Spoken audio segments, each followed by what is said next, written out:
what's up, you guys? I'm Jaquan, I'm Jasmine. and welcome to the Film Spill. So today, guys, we're going to be reviewing Deepwater Horizon. This is a thriller action movie, and here is a summary. On April 20th, 2010, the Deepwater Horizon drilling rig explodes in the Gulf of Mexico, igniting a massive fireball that kills several crew members. Chief electronics technician Mike Williams and his colleagues find themselves fighting for survival as the heat and the flames become stifling and overwhelming.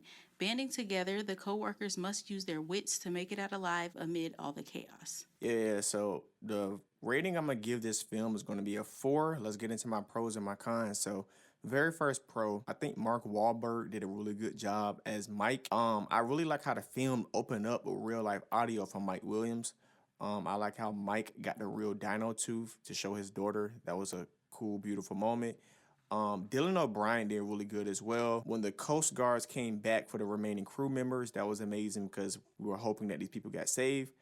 When Mike pushed Andrea into the water to save her and did himself, that was just really wild.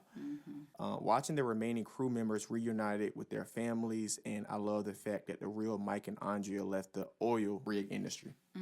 Cons. When the mud erupted from below, blowing the crew members back, that was wild.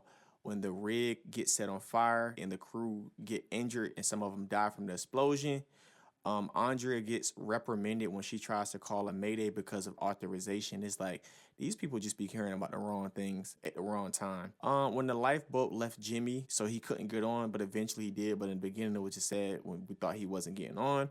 When Mike was attacked by one of the crew members' dad, when they were basically just interrogating him, he wanted information about his son.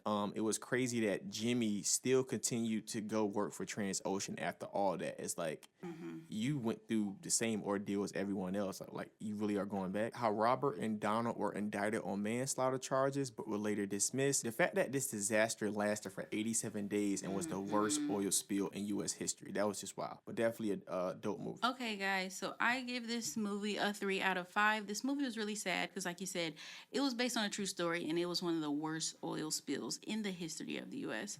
Watching that scene of the oil rig blow up and engulf in flames was really crazy. It was sad when the lifeboat was full and couldn't accommodate anybody else, but then the Coast Guard showed up, so that was cool. I'm glad Mike pushed Andrea, like you said, into the water, even though she was terrified, because that was the only way they were going to be saved. And I like how they showed the real footage of the real people at the end of the movie, but it sucked that the BP supervisor's charges were basically dropped. It was just sad because this was something that could have been preventable. They ran tests, and the tests were telling them that basically it was a no-go. They shouldn't have, drilled or whatever, and they still did it. You know what I'm saying? So this could have been preventable, but that's why it's just really sad. But yeah, I give this movie a 3. Yeah, so just like always, make sure you guys like, subscribe, and comment. You guys have a good one.